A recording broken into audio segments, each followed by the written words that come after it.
E aí, povo, tudo certo? Jonatas aqui. Vocês devem me conhecer já, claro, né?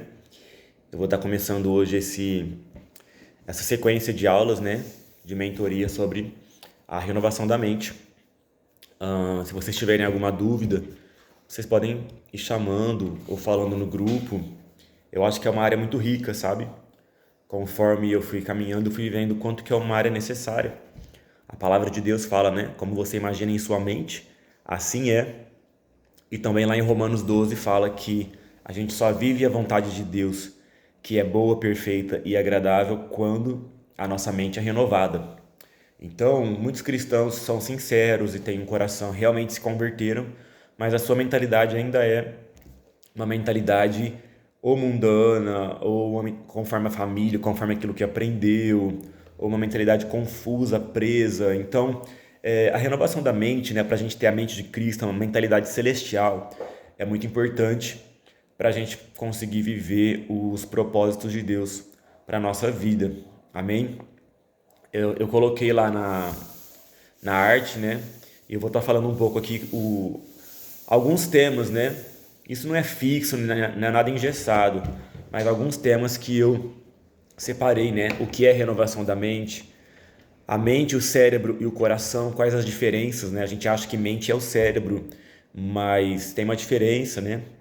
A relação da mente com a vontade de Deus, a mente presa em fantasias, a mente presa em fortalezas, mente sóbria, muito importante. A identidade, qual relação que tem a identidade com a mente, como saber quais meus talentos, é muito importante também. Muitas pessoas não sabem, ou quando sabem, não sabem usar. Isolamento, a nova era, muito atual, né?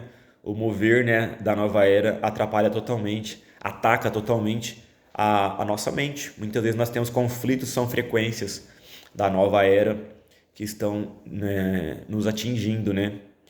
Correntes do bem, né, o falso bem que prende a gente, estruturas familiares, vazio e propósito, muito importante para a renovação da mente, a questão do propósito, a cultura do permanecer, a depressão, mente vazia, energias sugadas, parasitas da mente, né? São pensamentos e até demônios às vezes que sugam, que roubam a nossa mente, posicionamento na mente, as setas que o inimigo lança de fora em nossa mente, as 4 áreas-chave da nossa mente, confiança em Deus, confiança em si mesmo e confiança nos outros, qual que é a forma de administrar isso e os enganos sobre isso, mentalidade familiar, castelos, sonhos acordados, né? Quando você sonho de desejar alguma coisa, e também sonhos dormindo. Qual a ligação dos sonhos que a gente tem à noite, pesadelos e sonhos, com a nossa mente e com a renovação da mente, né? Abstrações. O que são abstrações? Você fica muito viajando e não vai no concreto, preto no branco, né?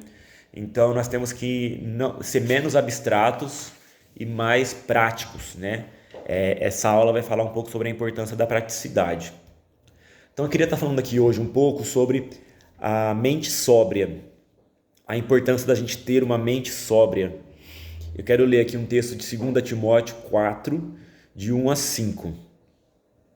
Conjuro-te, pois, diante de Deus e do Senhor Jesus Cristo, que há de julgar os vivos e os mortos, na sua vinda e no seu reino, que pregues a palavra, instes a tempo e fora de tempo, redargue-os, repreenda, exorte, com toda longanimidade e doutrina. Porque virá um tempo em que não suportarão a sã doutrina, mas tendo comichão nos ouvidos, amontoarão para si doutores, conforme suas próprias concupiscências, e desviarão os ouvidos da verdade, voltando para as fábulas.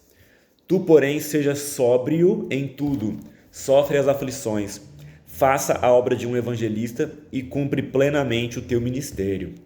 Então aqui o apóstolo Paulo, gente, ele é muito claro, ele fala especificamente sobre o final dos tempos, né? Em 1 Timóteo, 2 Timóteo, e a gente aprende muito sobre a mente, sobre a sanidade mental, quando a gente lê os livros de Timóteo, né?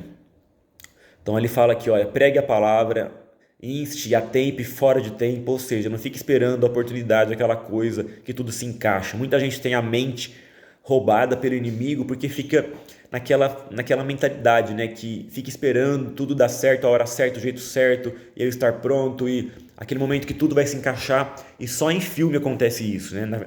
Na vida real, nós temos que ir, abrir caminho, né?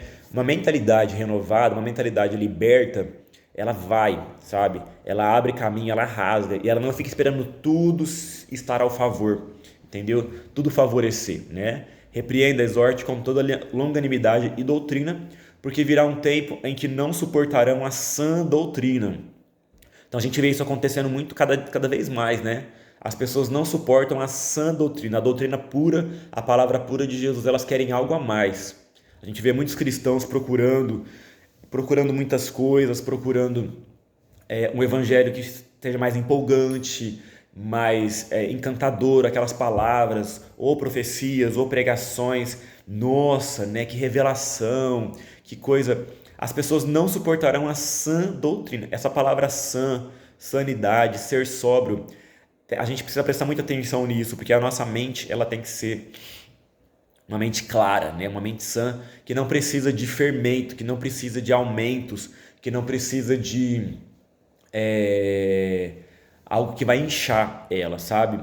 Porque isso faz mal, isso tira a gente da realidade. Mas tendo comichão nos ouvidos, essas pessoas vão atrás de doutores que falam o que elas querem ouvir, né? Então é o que a gente vê muitas pessoas fazendo, né? Cada vez mais também as pessoas elas vão atrás de pessoas que falam o que elas querem ouvir. Elas têm comichão nos ouvidos, parece que elas precisam de algo a mais, é uma insatisfação, é uma necessidade. Então elas desviarão os ouvidos da verdade, voltando para as fábulas. Então a verdade de Jesus, gente, ela é pura, ela é sem fermento, ela é clara e muitas vezes ela dói, né? Porque ninguém gosta de ouvir verdades. Não sei se você já escutou alguém te falar uma verdade, aquela verdade que te confrontou, na hora você não gostou, na hora você ficou contrariado, mas depois você ficou pensando, né? Depois você ficou refletindo, e aquilo, gente, é isso que muda a nossa vida. A gente pode ouvir palavras maravilhosas de incentivo, é muito bom ser incentivado, é muito bom ser afirmado, né?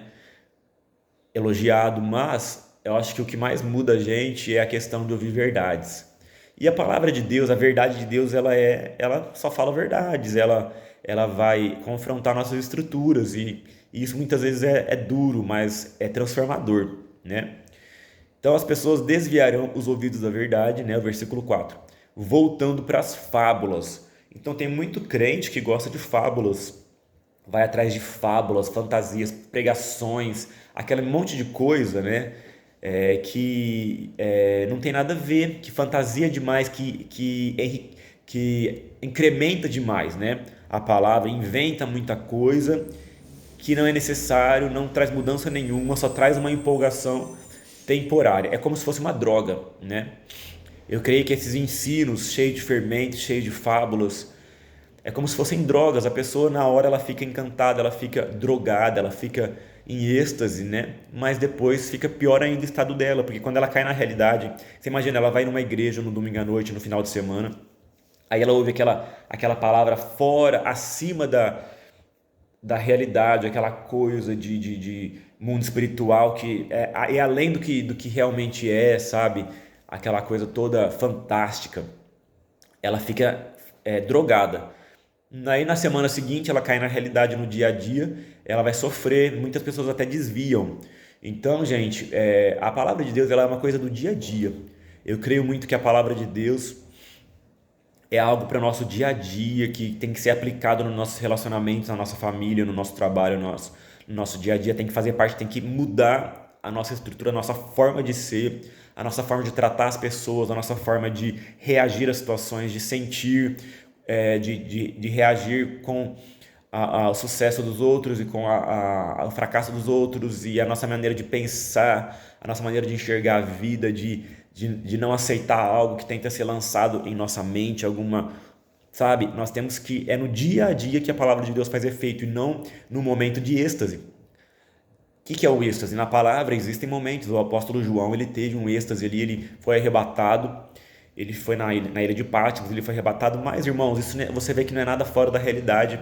Daniel também, Ezequiel, mas são coisas que contribuíram para o crescimento do reino, da palavra de Deus. Não é nada que é aquela coisa fantasiosa, aquela fábula, entendeu? Então ele termina: mas tu seja sóbrio em tudo, sofre as aflições, faça a obra de um evangelista e cumpre plenamente o teu ministério. Então seja sóbrio em tudo, mente sóbria, mente clara, mente sem distorções, sem confusões, sem fermentos, sem aumentos. Seja sóbrio em tudo, sofre as aflições, porque o que rouba muita gente da mente sóbria é fugir das aflições. A pessoa quer viver o entretenimento, né? O dia todo, todo dia. A pessoa quer viver só, e isso tem muito a ver com o hedonismo também, né? Quer viver só atrás do prazer. A pessoa, ela quer viver só bem, né? Só desfrutando da vida. Deus quer que a gente fique bem, Deus quer que a gente fique bem, né? Deus quer que a gente se sinta bem conosco mesmo, com a vida, não que a gente viva angustiado. Porém, o que são essas aflições que o apóstolo Paulo fala aqui? É o normal da vida. Por exemplo, muita gente não quer casar porque não quer os conflitos de um casamento. Muita gente não quer ter filho porque não quer os conflitos, a responsabilidade, né? O trabalho que dá ter um filho. Então são as aflições normais da vida, sem falar das tentações, é claro, que tentam nos tentar a pecar, sem falar das problemas que a gente tem com pessoas com perseguição pelo cristianismo, ou até mesmo problemas com pessoas dentro da própria igreja, conflitos às vezes com irmãos na fé. Então tem diversas aflições que são coisas normais da vida e que nós precisamos aprender a lidar com elas. Isso nos torna fortes, isso nos dá uma estrutura maior, isso nos dá uma garra, né? Isso nos leva a amadurecer. Eu creio que a mente sóbria tem muito a ver com maturidade. Pessoas maduras que não são abaladas, como Paulo diz, né? Levadas de um lado para o outro por qualquer vento de doutrina. Mas elas são maduras, elas são estabilizadas, elas são enraizadas, sabe? Tem uma música muito antiga que chama Raízes, né? Que fala sobre o Tio Sampaio, que ele tinha raízes e ele falou, uma pessoa perguntou para ele tinha mais de 80 anos e perguntaram a ele qual era o segredo dele. E ele falou: meu segredo são as raízes, né? Cuida bem das coisas principais. Então, gente, essa questão da mente sóbria, de ter raízes, estrutura e de não ser levado de um lado para o outro. Hoje em dia a gente tem tantas informações, né? Hoje em dia a gente escuta tantas informações, mas existem raízes, existem coisas principais que nós temos que cuidar delas. Senão a gente vai ficar doido, né? Doido. Então, agora eu quero ver 1 Pedro 5, 8. Sejam sóbrios novamente, ó. Na verdade, a palavra várias vezes fala sobre a gente ser sóbrio. Eu peguei só alguns textos aqui, ó. Sejam sóbrios, vigiem, porque o diabo, vosso adversário, anda em derredor, bramando como leão, buscando a quem possa tragar. Então, sejam sóbrios e vigiai. Então, ele não fala apenas para você orar e jejuar, sabe? Ele fala para você ser sóbrio, ter uma mente acordada, ter uma mente clara, uma mente que presta atenção, que usa. Você tem que usar a tua mente. Deus te deu uma mente, mas muitos cristãos vivem apenas atrás de coisas fascinantes, de revelações. Tem o grande caso do avivamento do país de Gales. No começo do século passado, teve um grande avivamento no país de Gales, dirigido pelo Evan Roberts. Ele era um jovem, se eu não me engano, de 23 anos. Um avivamento, irmãos, tremendo, tremendo, tremendo. Mas o que aconteceu? No final do avivamento, esse Evan Roberts ficou louco. Eu li o livro que chama Guerra contra os Santos, que foi escrito pela Jespen Lewis. A Jespen Lewis foi uma mulher que cuidou, de acordo com o que eu li, ela cuidou do Evan Roberts depois desse avivamento. Por que ele ficou louco? Porque eles começaram a focar muito no mundo espiritual, apenas de buscar sonhos e visões, revelações, sonhos e visões, manifestações do Espírito Santo, sabe? E a sua mente ficou passiva. Então, nesse livro, Guerra contra os Santos, ela fala muito sobre a passividade da mente. Deus nos deu uma mente, sabe? Para que nós possamos pensar, analisar as coisas, julgar. Até sobre as profecias, o apóstolo Paulo fala: analisai tudo e retende o que é bom. Né? Não desprezem as profecias, analisem tudo e retenham o que é bom. Porque a nossa mente serve para isso, sabe? A nossa capacidade de Por exemplo, uma vez também, quando eu estava fazendo faculdade, eu estava procurando um emprego na minha área, né, de publicidade. E aí, eu procurando um emprego, eu fui fazer uma entrevista num lugar muito bom, aparentemente tudo bom para eu trabalhar naquele lugar, mas algo dizia no meu espírito que não era ali, que tinha algo errado ali. Então eu usei minha mente, eu falei assim: Senhor, eu não posso recusar esse trabalho só porque eu senti alguma coisa. Eu orei, eu coloquei diante de Deus: Senhor, se não for para eu trabalhar nesse lugar, que outra empresa me contrate antes. E um pouco antes daquela empresa me contratar, outra empresa me chamou, me contratou e era até melhor. Então, assim, se eu fosse uma pessoa de mente passiva, uma pessoa assim que apenas tem muita gente que vai baseado em sentimentos, em revelações, eu ia sair recusando emprego, entendeu? Então, mas a gente tem que usar a nossa mente. Muitas pessoas vão baseado em premonições, né? A pessoa fica muito mística e isso leva a gente a errar muitas vezes. Mas nós temos que usar a nossa mente, colocar diante de Deus, analisar as coisas, sabe? Perceber, julgar as coisas. Julgar não é criticar, né? Muita gente fala, a palavra fala que a gente tem que julgar todas as coisas, né? Aí acaba julgando o líder, julga todo mundo, né? Julga o pecado dos outros, julga a igreja. Mas julgar não é isso. Julgar é você avaliar, analisar, ver o que é o teu lugar para estar, o que não é, o que serve, o que não serve, sabe? Você usar a tua mente de uma forma clara, de uma forma ligada ao Espírito Santo, que a tua mente seja a mente de Cristo, para que você entenda o que o Senhor tem para a tua vida. Amém? Eu quero ler aqui também 1 Timóteo 1, 18 e 19. Esse mandamento te dou, meu filho Timóteo, que segundo as profecias que houve acerca de ti, combata o bom combate, conservando a fé e a boa consciência, a qual alguns, rejeitando, naufragaram na fé. Então ele fala aqui para Timóteo conservar a fé e a boa consciência. Então nós temos que ter fé, sim, a fé move montanhas, mas nós temos que guardar também a boa consciência, que é a mente sóbria, a consciência acordada, a capacidade de discernir as coisas. Ele fala, alguns rejeitando a boa consciência, naufragaram na fé, sabe? Foram apenas de onda em onda e não guardaram a boa consciência. Então, de acordo com o dicionário, né, o que é ser sóbrio, né? Ser comedido ou equilibrado, equilibrado, diante do sofrimento, diante das situações, comportar-se com sobriedade. Modo discreto de se comportar, de falar, discrição, na forma de demonstrar os sentimentos, que não possui artificialidade nem complicação. Nós temos que aprender a simplificar as coisas. A gente às vezes complica demais e nem a gente sabe andar na complicação que a gente ensinou, né? Naturalidade, sabe? Sinônimos de sobriedade, né? Equilíbrio, parcimônia, naturalidade, comedimento, moderação, frugalidade e temperança. Então são características que a gente tem que ter na nossa vida, são características de maturidade, na verdade, né? Uma mente sóbria e acordada faz uma pessoa madura, né?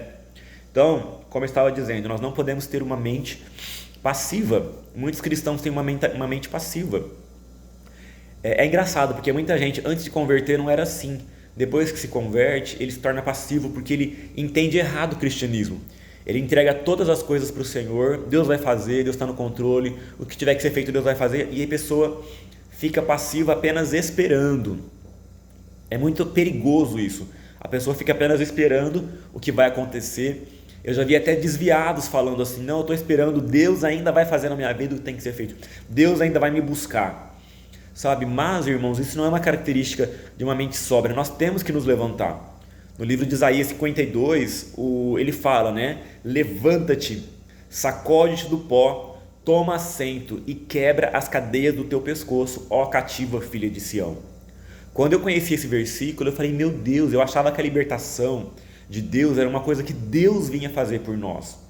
E na verdade ele já veio na verdade na cruz, pagou com o sangue dele pela libertação, e ele ainda vem muitas vezes, quando nós estamos presos, angustiados, ele vem ao nosso encontro. Mas existem coisas que nós temos que nos levantar.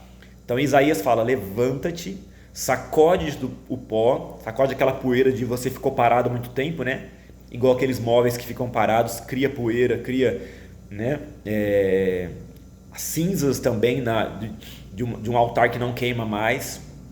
Sacode o pó, toma assento. O que é tomar assento? Se posicionar naquilo que Deus tem para a tua vida, naquilo que Deus está te chamando, que Deus quer que você se posicione na tua família, na tua vida pessoal. Toma assento e quebra as cadeias do teu pescoço, ó cativa, filha de Sião. É o que ele fala, né? Levanta-te, sacode-te do pó, toma assento e quebra as cadeias do teu pescoço. Então quando eu li isso, foi muito, muito impactante para mim, porque nós temos o poder de quebrar muitas cadeias do nosso próprio pescoço, que nos impedem, que nos limitem de avançar na carreira da fé, sabe? Então, isso tem a ver com uma mente ativa. Nós temos que ter uma mente ativa, uma mente que faz, que reage, mas não só reage, que age também. Deus te dá direções, Deus te deu talentos, Deus te dá capacidades, você vai e faz, você vai usando a tua mente, é claro, usando a tua inteligência, e quanto mais, irmãos, quanto mais você usa, quanto mais você faz, melhor fica, mais você fica perceptível, mais a sua mente fica sóbria. Quanto mais você aprende a fazer, a agir, mais bom em atitudes você fica. Uma pessoa que está presa em passividade, chega um ponto que ela não sabe o que ela tem que fazer. Quem fica muito tempo sem fazer nada, sem atitude nenhuma, chega um tempo que ela nem sabe como se levantar. Ela nem sabe que atitude que ela tem que tomar, gente. Então o que ela tem que fazer? Ela tem que tomar alguma atitude, né? Ela ora, mas ela não sabe que atitude que ela tem que tomar. Toma alguma atitude, faça alguma coisa para sair da inércia, para sair daquele status de zen, aquele status de passividade, dormência. Porque uma pessoa que fica passiva há muito tempo, ela fica dormente, sabe? E ela nem tem percepção mais do que está acontecendo e do que ela tem que fazer. Então ela tem que começar de algum lugar, fazendo alguma coisa para ativar novamente a mente dela, as faculdades dela. E quando começar, é igual uma engrenagem. Engrenagem parada não move nada. Se você começa a mexer a engrenagem, o navio vai andar, né? O carro vai andar, a máquina vai andar, vai trabalhar. E aí você vai ver onde está o defeito, você vai ver o que tem que ser mudado, para onde ir, entendeu? Mas sem começar não vai a lugar nenhum. Sem começar não vai a lugar nenhum. Então, nós precisamos tomar essas atitudes. Muitas vezes a gente fica muito místico, muito assim, perfeccionista, esperando. Mas quando você está passivo, você talvez nunca vai achar o que tem que ser feito. Começa por algum lugar. É claro, ora, põe diante de Deus, mas começa por algum lugar, de alguma forma, com alguma atitude, com alguma, sabe? Que aí você vai começar a perceber, a tua mente vai começar a acordar e vai começar a ser utilizada. Então, quando o salmista fala assim, esperei com paciência no Senhor, e ele se inclinou para mim e ouviu o meu clamor. O que ele está falando, gente? Ele não falou, eu esperei com passividade.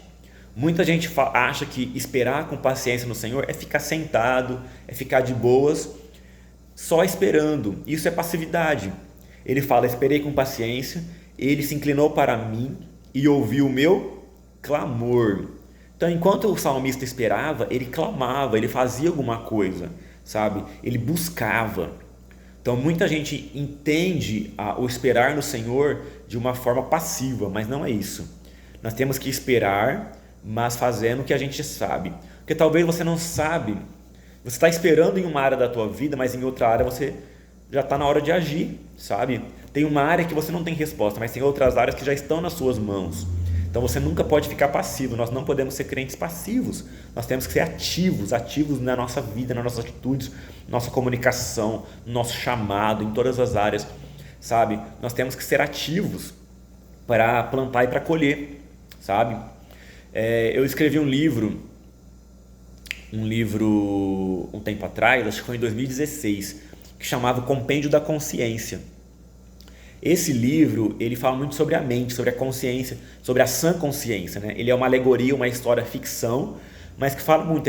Nesse livro eu falo que a humanidade começou a ser atacada por um vírus que fazia as pessoas ficarem inconscientes. Então elas começavam a cometer atrocidades, matar umas às outras e destruir muitas coisas porque elas perdiam a consciência. Elas ficavam como zumbis. E eu creio que esse vírus, na verdade, de certa forma, ele existe, não literalmente, mas é o vírus da passividade mesmo, né? No livro eu chamo de vírus da paixão. Por que paixão? As pessoas são movidas por instinto, por paixão, pela sua índole e não usam mais a sua sobriedade para falar, opa, isso não, essa paixão não, isso está errado, esse instinto meu não, eu preciso segurar, eu preciso equilibrar, eu preciso administrar isso na minha vida. É a mente que faz isso, mas a pessoa é movida, a consciência é roubada e ela é movida apenas pela paixão, apenas pelo instinto, apenas pela índole. A nossa índole é cheia de iniquidade. Davi fala, Senhor, me perdoa do meu pecado e me limpa da minha iniquidade. Então, pecado são atitudes, iniquidade é a índole que está em nós. A índole de ira, a índole maliciosa, a índole barraqueira, a índole incrédula, a índole rebelde. Está dentro de nós, muitas vezes não externa com atitudes, mas está lá fermentando dentro de nós. E quando a pessoa perde a sobriedade, ela começa a agir impulsionado pela iniquidade que está dentro dela. Então a nossa sobriedade, ela vai nos trazer clareza e ela vai nos trazer raízes, ela vai nos trazer posicionamento, as decisões certas e não apenas ser guiado pela nossa índole. Então nesse livro eu falo muito sobre isso. Aí tem até um capítulo que chama A Beleza da Mente Sã, porque aí o protagonista do livro, ele entra dentro da própria mente, sabe? Primeiro ele entra na mente das pessoas que estão, é uma ficção, viu gente? Ele entra na mente das pessoas que estão se tornando zumbis, sem consciência, e é uma mente totalmente sendo sugada. Ele enxerga vários buracos sugando os prédios, as casas, as árvores da mente das pessoas. E aí depois ele entra na própria mente, ele vê uma mente assim, aquela coisa linda, cheia de praças, prédios, tem asa deltas, tem, sabe, muitas coisas lindas, uma coisa, então chama a beleza da mente sã, porque é uma mente cheia de riqueza, cheia de coisas. Você precisa aprender a ler, irmão. A leitura leva a nossa mente a ser sóbria, sabe, tanto quando você lê, aprende, quando você ensina. Quanta coisa eu aprendo ensinando. Quanta coisa eu aprendi aqui enquanto eu dou esse estudo para vocês. Tem coisa que eu falei que eu não escrevi aqui, mas a gente aprende ensinando, porque a gente aprende muito lendo, aprendendo, escutando, e a gente aprende muito também ensinando. Então, gente, a gente precisa, porque a gente vai usando a mente, e a mente vai ficando acordada, vai acordando, e ela vai criando coisas novas, sabe? Então nós precisamos fazer isso. Então, gente, o que rouba a sobriedade da mente? Eu creio que o oposto de mente sóbria é a mente embriagada.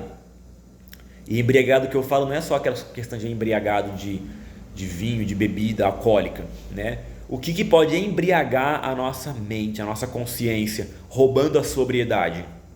Então eu vou pôr aqui alguns pontos, né? A imoralidade. A imoralidade, a palavra fala, né? A sensualidade rouba o entendimento. Ele fala, o vinho e a sensualidade roubam o entendimento. Então a imoralidade, sabe,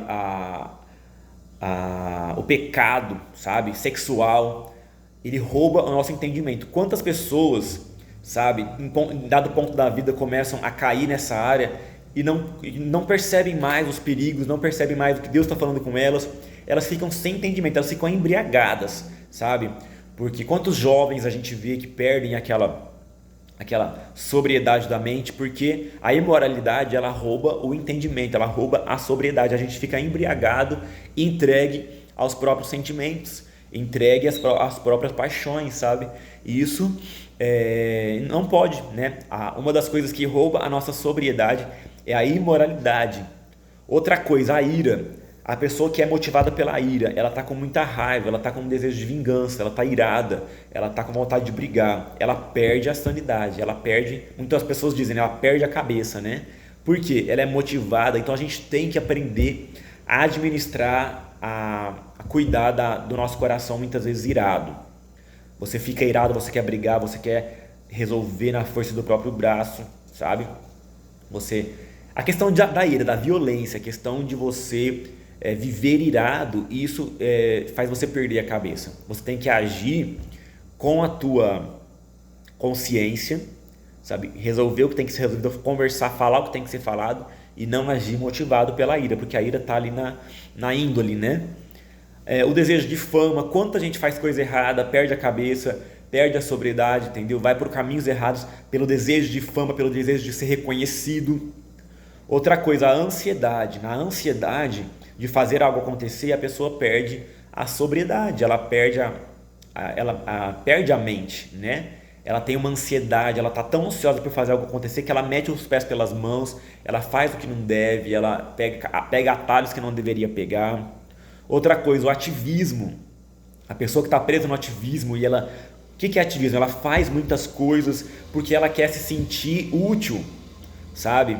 Ela faz para se sentir útil, ela faz para se sentir que serve, como Marta, né? Então ela acaba perdendo a sobriedade, ela acaba perdendo a noção do que é e do que não é, do que é necessário mesmo e do que não é. Você vê que uma pessoa está no ativismo, ela faz um monte de coisa que nem necessária, que nem precisava, ela fica desgastada, ela fica acabada, porque ela está motivada pelo ativismo e não pela clareza do que realmente precisa ser feito. A nossa mente tem que ter essa capacidade, sabe? Fazer para mostrar, a pessoa quer fazer para mostrar, né? Muitas vezes ela tem sentimentos não resolvidos, mágoas e sentimentos não resolvidos, então ela quer fazer, a motivação dela é mostrar que ela consegue, é mostrar que deu certo e não o que realmente tem que ser feito. Então a gente tem que ter a mente clara, gente. Tudo isso aqui se resume numa palavra: sentimentos. Uma pessoa que é guiada por sentimentos, ela perde a sobriedade da mente, a sua mente sóbria, sabe? Nós não podemos ser guiados por paixões, por sentimentos, pela nossa índole, pela nossa ira, pelas nossas mágoas, pelas nossas frustrações, pela rejeição que dominou a nossa vida, mas nós temos que ter a mente no lugar, sabe? Ter uma mente sóbria, a sã consciência capaz de administrar nossos sentimentos. Então você vai usar os teus sentimentos. Opa, aconteceu comigo isso, sabe? Eu tô tendo esse problema, esse sentimento, mas o que eu posso fazer para resolver isso? E não deixar o sentimento dominar. Vocês estão entendendo?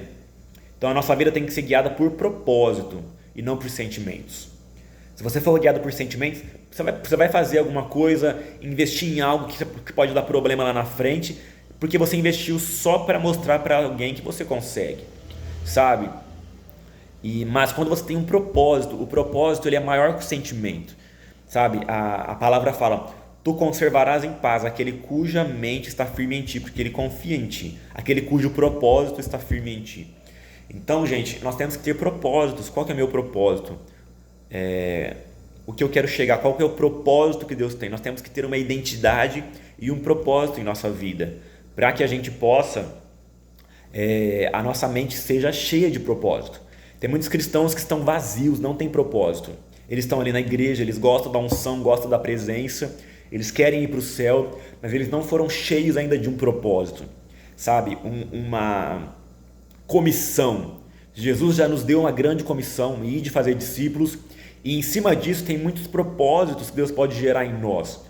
Sabe, por que Deus te deu os talentos que Ele te deu? Numa das próximas aulas eu vou falar sobre os talentos, sobre as habilidades, os potenciais, que são coisas que contribuem muito para a nossa mente ser ativa, renovada.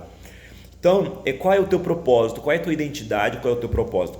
Não viva guiado por sentimentos, mas viva guiado por um propósito. Conheça quais os seus propósitos, os propósitos que Deus te deu. Os propósitos que Deus deixa Deus encher a tua vida com propósitos, sabe? Com objetivos, com propósito de vida, sabe? Algo rico, algo que seja frutífero, sabe? A Joyce Meyer fala muito, né? Aquela que eu postei o vídeo no grupo esses dias, né? Senhor, eu não quero ser apenas ocupado, mas frutífero. Existe uma grande diferença entre ser ocupado e ser frutífero. Ocupado muitas vezes não tem fruto nenhum. Frutífero é quando a gente tem um propósito. É quando a gente faz algo baseado em um propósito, sabe? Igual, estou fazendo esses vídeos para vocês com o propósito de ensinar, porque eu entendi a importância da renovação da mente para que nós cumpramos a vontade plena de Deus. Então, se eu quero cumprir a vontade boa, perfeita e agradável de Deus em minha vida, e se eu quero que as outras pessoas também vivam essa vontade de Deus, eu preciso ter uma mente renovada. E eu preciso ensinar as pessoas a ter uma mente renovada. Porque esse é o caminho para viver o plano, o propósito, a vontade boa, perfeita e agradável de Deus. Amém? Então muitos cristãos estão perdidos do seu propósito e não sabem. Nós temos que nos encher de propósito. O Davi Rebolo fala muito sobre a roda, né? A roda, ela tem o pneu em volta, os aros e o eixo no meio. O eixo é o que liga a roda no carro, na bicicleta, né? O eixo é um propósito. Muitos cristãos são apenas um pneu, uma câmara de ar, né? Que fica solta, vazio e sem propósito. Você solta uma câmara de ar, um pneu sem eixo pelo chão, ele vai rodar até cair, sabe?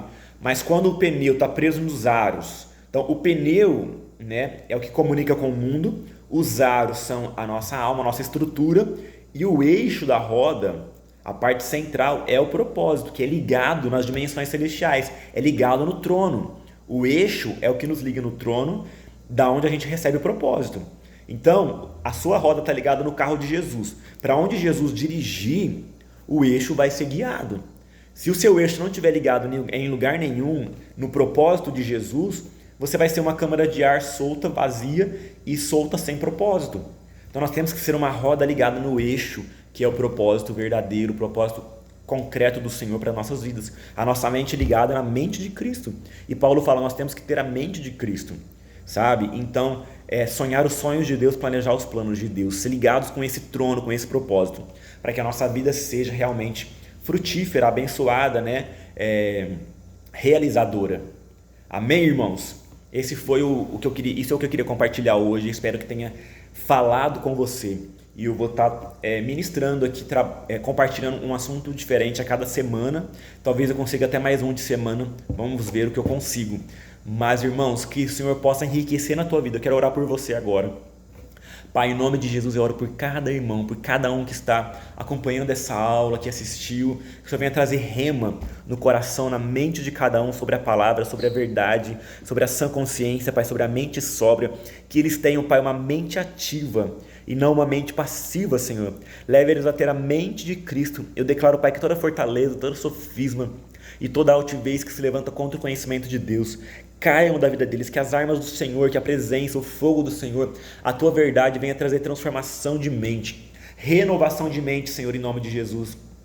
Eu declaro sobre cada irmão aqui, Senhor, uma transformação, uma renovação de mente, para que eles vivam, Pai, a tua boa, perfeita e agradável vontade, um coração puro, um coração sincero, uma mentalidade ligada com o trono, Senhor, uma mentalidade ligada com o teu trono, Jesus, para sonhar os teus sonhos, Pai, a mentalidade renovada, transformada, liberta, Pai, em nome de Jesus. Gere em cada um cristão maduro, um cristão, Senhor, cheio, Senhor, e enriquecido com o teu propósito, e que tenha uma mente sóbria, papai, em nome de Jesus, Deus. Amém? Deus abençoe. Até logo.